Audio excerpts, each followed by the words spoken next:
간밤에 잘 주무셨습니까? 하나님께서 주시는 은혜로 오늘 하루도 복된 하루가 되시기를 주님의 이름으로 축복합니다. 오늘은 하나님의 뜻은 우리가 거룩하게 사는 것입니다 라는 제목으로 하나님의 말씀을 나눕니다. 하나님께서 우리를 부르신 목적은요, 성공이 아닙니다. 그것은 거룩이라고 하는 것을 오늘 성경은 반복해서 말씀하고 있습니다.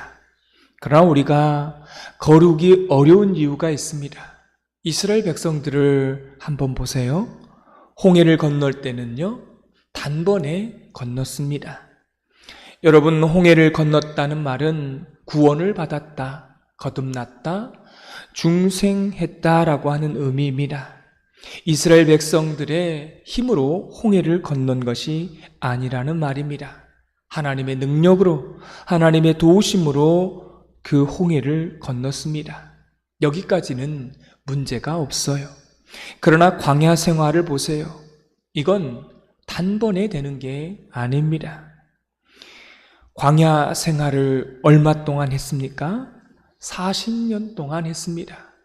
광야를 건너는데 40년이 걸렸습니다. 이것은 거룩한 삶을 사는 것이 그렇게 어렵다라는 것을 보여주는 것입니다.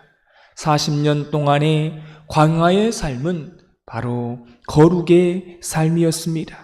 성화의 삶이라는 것입니다. 하나님을 닮아가는 그것이 40년이 걸린 것입니다. 하나님의 백성으로서 백성답게 살아가는 것, 가나안 땅에 들어가서 살기에 합당한 하나님의 백성의 삶이 되기 위해서는 40년이 걸렸습니다. 이례적으로 되는 게 아닙니다. 점진적으로 되는 것이고 반복적으로 되는 것입니다. 거룩은 그렇게 시간이 오래 걸립니다. 데살로니가 교회를 보세요. 예수님을 믿은 지 얼마 되지 않았습니다. 이 사람들은 쉽게 말하면 새신자들입니다. 그런데 지금 예수님을 믿어서 처음에 구원의 감격이 있어요. 그리고 그 구원의 감격으로 환난도 잘 이겨내고 또 핍박도 잘 이겨내고 잘 견뎠습니다. 여기까지는 하나님께서 강권적으로 선택하신 것이고 하나님께서 도와주신 것이죠. 그러나 문제가 있습니다. 예수님을 믿어서 감격적으로 그렇게 신앙생활을 합니다. 구원받은 백성으로서 기쁨 가운데 신앙생활을 합니다. 그래서 환난을 잘 이겨낼 수 있어요. 그러나 그들의 평상시의 삶은요, 바뀌지 않았다는 것입니다. 그대로 있다는 거예요. 그것이 데살로니가 교회 가운데에 그대로 있는데요, 데살로니가 교인들이 나빠서 그런 게 아닙니다. 삶이 변화되고 세계관이 바뀌고 가치관이 변화되고 도덕관이 변하는 것은요, 거룩하게 되는 것은 시간이 오래 걸리기 때문에 그런 것입니다. 구원받았다고 해서 사람이 달라지는 게 아니라는 겁니다. 예습관 그대로라는 것입니다. 변화의 시간이 더딘 것이죠. 거룩과 성화는 단번에 이루어지는 것이 아닙니다. 오래 걸리기 때문에 그렇다는 거죠. 이것은 아이를 낳는 것과 똑같습니다. 여러분, 아이를 낳아 보셨잖아요? 태어나는 것은 어때요? 이례적인 거예요. 단번에 태어납니다. 길어봤자 하루 이틀 정도 진통을 통해서 아이가 태어나게 됩니다. 그런데 그 아이가 성장하는 것을 보세요. 얼마나 오래 걸립니까? 아이를 낳는 것, 그것은 이례적이지만 그 아이를 키워가는 것은 시간이 오래 걸린다는 것입니다. 이것이 신앙인의 모습과 아주 유사합니다. 우리가 삶을 살아가면서 삶의 변화가 일어나고 거룩하게 되고 성화되는 것은요, 지식의 변화가 있어야 합니다. 지식이 있어야 돼요. 원래의 지식에서 다른 지식, 예수 그리스도에 대한 지식이 있어야 됩니다. 우리가 하나님을 알아가는 이런 지식의 변화가 있는 겁니다. 또한 감정의 변화가 있어요. 우리의 성품을 컨트롤할 수 있는 능력이 생겨야 합니다. 또한 의지의 변화가 있어야 합니다. 우리가 무엇인가를 선택할 때에 이것이 하나님의 뜻인가? 이것이 하나님의 뜻이 맞는가? 라고 하는 것을 묻고 물어서 하나하나 그렇게 선택해 가야 하는 것입니다. 여러분, 이러한 과정이 쉽지가 않는 거죠. 지식의 변화가 있어야 되고, 감정의 변화가 되어야 되고, 의지의 변화가 있어야 되는 것입니다. 이게 바로 시간이 오래 걸리는 것입니다. 그래서 사도 바울이 1절에 이렇게 표현하고 있습니다. 우리 1절 말씀을 다 같이 읽겠습니다. 그러므로 형제들아, 우리가 끝으로 주 예수 안에서 너희에게 구하고 권면하노니 너희가 마땅히 어떻게 행하며 하나님을 기쁘시게 할 수 있는지를 우리에게 배웠으니 곧 너희가 행하는 바라 더욱 많이 힘쓰라. 아멘. 오늘 말씀의 뉘앙스를 한번 보세요. 너희가 어떻게 행하며 하나님을 어떻게 기쁘시게 할 수 있는지를 이미 뭐했다? 배웠다는 것입니다. 배웠으면 행해야 한다. 그리고 어떻게 하라고요? 마지막에 더욱 많이 힘쓰라. 성경은 구원에 대하여 더욱 많이 힘쓰라고 말한 적은 없습니다. 너희 중생에 대해서 더욱 많이 힘쓰라고 말한 부분이 없습니다. 왜 그렇습니까? 그건 누가 하시기 나름입니까? 하나님 하시기 나름이에요. 하나님의 영역이기 때문에 그렇습니다. 여러분, 우리가 열심히 노력한다고 해서 중생이 되고 구원을 이룰 수 있습니까? 아니에요. 그렇게 해서 중생이 되는 것이 아닙니다. 우리가 애쓰고 힘쓴다고 해서 거듭나고 구원받는 것이 아닙니다. 그런 일은 일어나지 않아요. 그것은 전적으로 하나님의 영역입니다. 그래서 우리는 그것을 은혜라고 말하지 않습니까? 근데 오늘 성경은 말합니다. 그러나 성화의 부분, 거룩함의 부분은 너희가 힘쓰고 애써야 이루어진다라고 말씀하고 있습니다. 투쟁적으로 살아야 하는 거죠. 신음하고 고민해야 된다는 것입니다. 데살로니가 교인들을 보세요. 예수님을 믿고 구원은 받았지만 삶은 예전의 삶 그대로 지금 살고 있는 것입니다. 그래서 사도 바울이 거룩함이 하나님의 뜻이라고 거룩함을 지켜내야 된다라고 오늘 성경을 통해서 말하고 있습니다. 그래서 거룩은 하나님의 뜻이 되는 것입니다. 사랑하는 성도 여러분, 이걸 꼭 잊지 마시기 바랍니다. 거룩이라는 게 무엇입니까? 그것은 행해야 한다는 것입니다. 나는 믿는다, 나는 고백한다, 이걸로 끝나지 않는다는 거예요.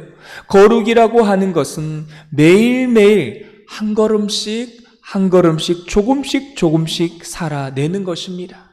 우리가 날마다 이 새벽에 나와서 하나님 앞에 엎드리는 것처럼 반복적으로 이루어지는 것이고 매일매일 조금씩 이루어지는 것이고 그것을 힘써야 한다는 것입니다. 그래서 우리 힘으로 안 되니까 성령님의 도우심을 구하면서 성령님의 도우심을 받으면서 이거를 감당하셔야 하는 겁니다. 그러면 사도 바울이 말하는 거룩한 삶이 될 수 있는 두 가지 방법이 있습니다. 첫째는 오늘 말씀 가운데 나와요. 자신들의 아내를 거룩함과 존귀함으로 취하라고 말씀하고 있습니다. 우리 3절 말씀을 다 같이 읽겠습니다. 하나님의 뜻은 이것이니 너희의 거룩함이라 곧 음란을 버리고 4절을 읽습니다. 각각 거룩함과 존귀함으로 자기의 아내 대할 줄을 알고 5절입니다. 하나님을 모르는 이방인과 같이 세욕을 따르지 말고. 여러분, 왜 거룩함에 대해서 이야기하다가 갑자기 생뚱맞게 아내와의 성적인 관계를 말하고 있을까요? 여기에는 이유가 있었습니다. 이 데살로니가 도시의 가장 큰 문제가 뭐냐면 결혼 생활과 도덕 생활이 아주 문란한 도시였습니다. 이 도시는 항구 도시였기 때문에요. 얼마나 많은 이방 사람들이 드나들었겠습니까? 그래서 이 도시 안에 창녀들이 참 많았습니다. 이 창녀만 있는 게 아니라 그 창녀들을 통하여서 일반인들의 가정생활까지도 영향을 받았던 것입니다. 이렇게 도덕적으로, 성적으로 문란한 도시 가운데 살아왔던 사람들이 데살로니가 사람들입니다. 이 사람들은 바로 예수님을 믿기 전에 어떻게 살았을까요? 도덕적으로 타락한 이 문화 속에서 동화되어 살아왔던 게 분명합니다. 그리고 중요한 것은 예수님을 믿었음에도 불구하고 거듭났음에도 불구하고 예전에 결혼과 예전에 그 성적인 문란한 그 관계를 그대로 유지하고 있었다는 것입니다. 하나도 변하지 않았다는 거예요. 그래서 오늘 성경을 통하여서 사도 바울은 말합니다.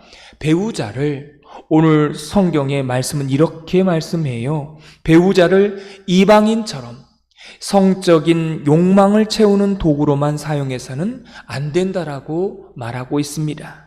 여러분, 이 말의 뜻이 무엇입니까?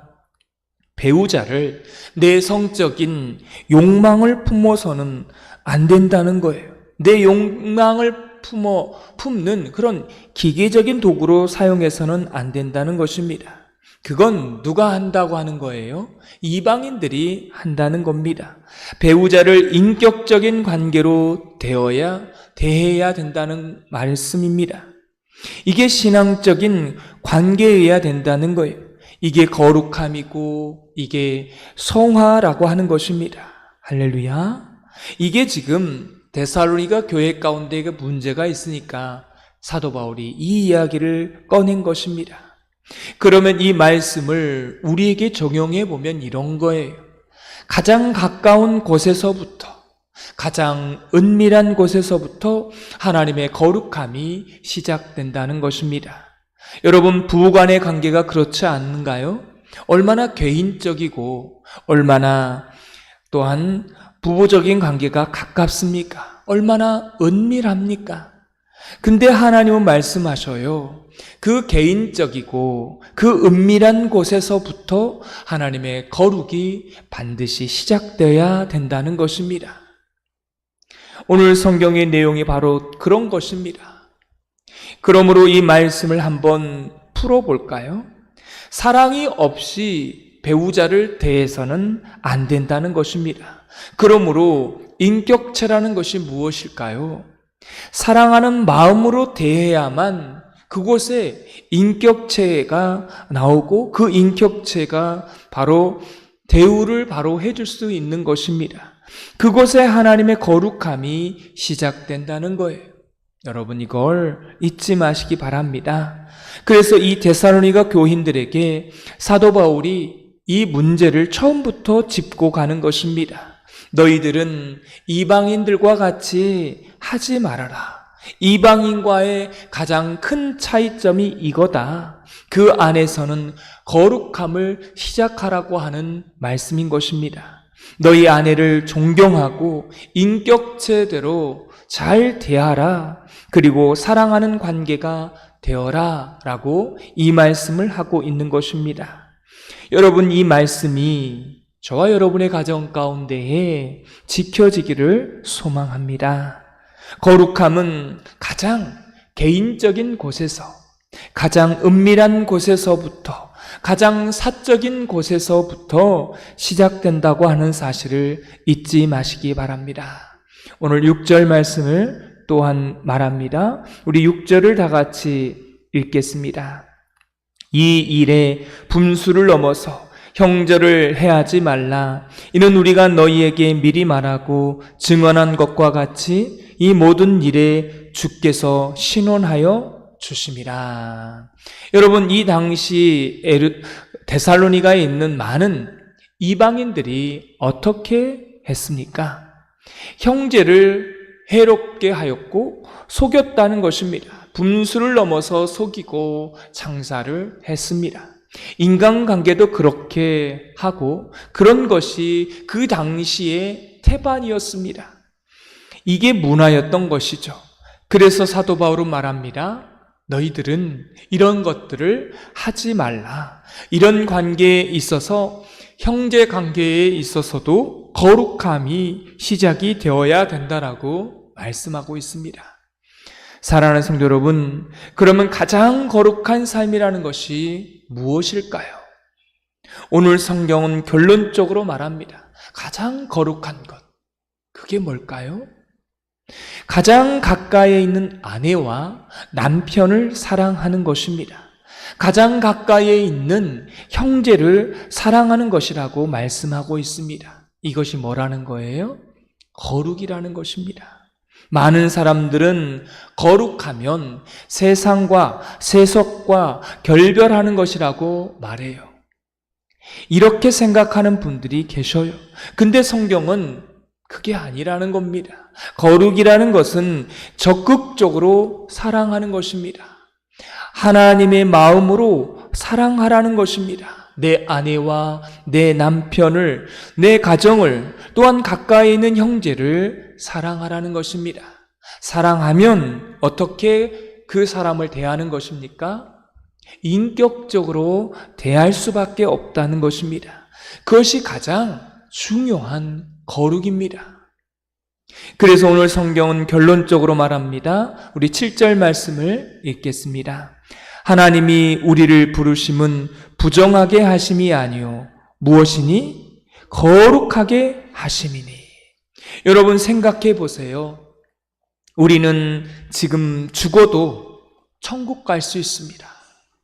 할렐루야. 천국 갈 수 있어요. 왜 그렇습니까? 구원을 받았잖아요.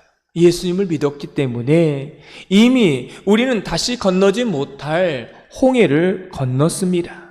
우리는 중생했어요. 거듭났습니다. 이미 우리는 일회적으로 그렇게 홍해를 건넜습니다. 반복되지 않아요. 그리고 다시 돌아갈 수 없습니다. 지금 죽으면 어디 가요? 천국 가요. 그런데 묻습니다. 왜 우리가 지금 살아있는가요? 네. 왜 우리가 지금 살아있고, 살아있다는 것은 하나님께서 우리를 지금 살려두고 계신 거예요. 오늘이라도 데려가실 수 있어요. 왜 우리가 살아있어야만 하는 것입니까? 성경은 말합니다. 그것이 바로 무엇 때문이라고요? 거룩 때문에. 거룩을 위해서 홍해를 건너고 40년의 광야가 있었잖아요. 그 40년의 광야가 바로 우리가 지금 살아가는 그 때입니다. 그 40년이 가나안에 들어가서 살아갈 합당한 그 삶을 살아내기 위해서 40년의 광야를 주신 거예요. 무엇 때문에요? 거룩 때문에. 이스라엘 백성들은 거룩하지 않았기 때문에 홍해를 건넜지만 하나님의 자녀가 되었지만 거룩하지 않았기 때문에 가나안 땅으로 들어가 수 없기 때문에 들여보내지 않았다는 것입니다. 광야에 40년 동안 변화시킨 이유는 그 땅에서 합당한 삶을 살기 위해서 40년의 광야를 주신 것입니다. 사랑하는 성도 여러분, 이 광야에서 거룩했기 때문에 가나안 땅으로 들여보낸 것 아니겠습니까? 홍해를 건넜고 하나님의 자녀가 되었기 때문에 가나안 땅에 들여보내어진 것입니다. 그러나 가나안 땅에 합당하게 살게 하려면 40년이 걸린 것입니다. 다시 설명해 볼까요? 우리는 천국을 가게 될 것입니다. 맞습니다. 근데 중요한 것은 천국에 가면 완벽하게 거룩한 삶을 살겠죠. 천국에 들어가면 우리는 완벽하게 거룩한 삶을 살아요. 근데 그거 연습하라고, 그거 준비하라고 오라고, 그렇게 준비하고 오라고 이 땅에서 여러분의 생을 허락하신 줄 믿습니다. 오늘 성경 말합니다. 그러므로 애쓰고 힘쓰라, 노력해야 된다고 말씀합니다. 남편과 아내의 사이에서 좀 더 거룩하게, 형제와 형제 사이에 좀 더 거룩하게, 좀 더 사랑하며 한 걸음 한 걸음씩 나아가게 되면 우리가 천국의 백성이 합당한 삶이 되어 가게 될 줄 믿습니다. 그리고 우리를 언젠가 하나님의 때가 되면 천국으로 인도하실 것입니다. 그리고 천국의 삶에 합당한 모습으로 우리의 삶이 바뀌어져 있게 될 것입니다. 그래서 하나님께서 우리의 인생을, 이 땅에서 남은 생애를 허락해 주신 줄 믿습니다. 우리 8절을 읽겠습니다. 그러므로 저버리는 자는 사람을 저버림이 아니요 너희에게 그의 성령을 주신 하나님을 저버림이니라. 여러분, 무엇을 저버리는 자입니까? 거룩을 저버리는 사람은 하나님을 저버리는 사람이라고 말씀하고 있습니다. 사랑하는 성도 여러분, 오늘 살아가시면서 좀 더 거룩해지시기를 소망하십시오. 그리고 애쓰시고 오늘보다 내일이 좀 더 좋아져야 되지 않겠어요? 올해보다 내년이 좀 더 좋아지고 거룩한 삶으로 바뀌어지는 역사가 우리의 예수님을 통해서, 우리의 노력을 통해서 그렇게 이루어지게 되기를 소망합니다. 기도하겠습니다. 하나님 아버지, 하나님의 뜻은 우리가 거룩하게 사는 것입니다. 이 거룩을 저버리는 것은 곧 하나님을 저버린다라고 말씀해 주셨습니다. 홍해를 건너는 것은 단 이례적이지만 그 홍해를 건너서 가나안 땅으로 가기 위해서는 40년의 광야의 생활이 필요합니다. 그 40년은 거룩해지기 위한 과정입니다.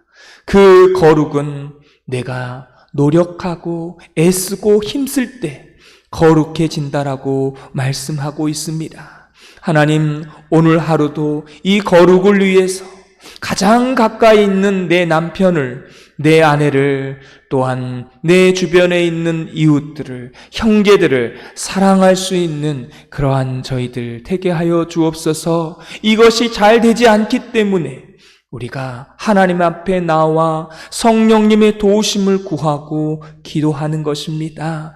이게 잘 안 돼서 가정이 힘들어지고 우리의 삶에 거룩이 안 되어질 때가 너무 많습니다.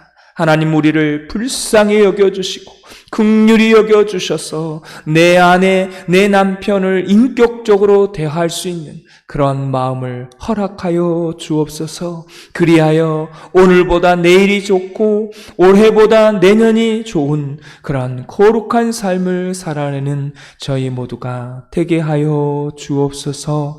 예수님의 이름으로 기도드리옵나이다. 아멘.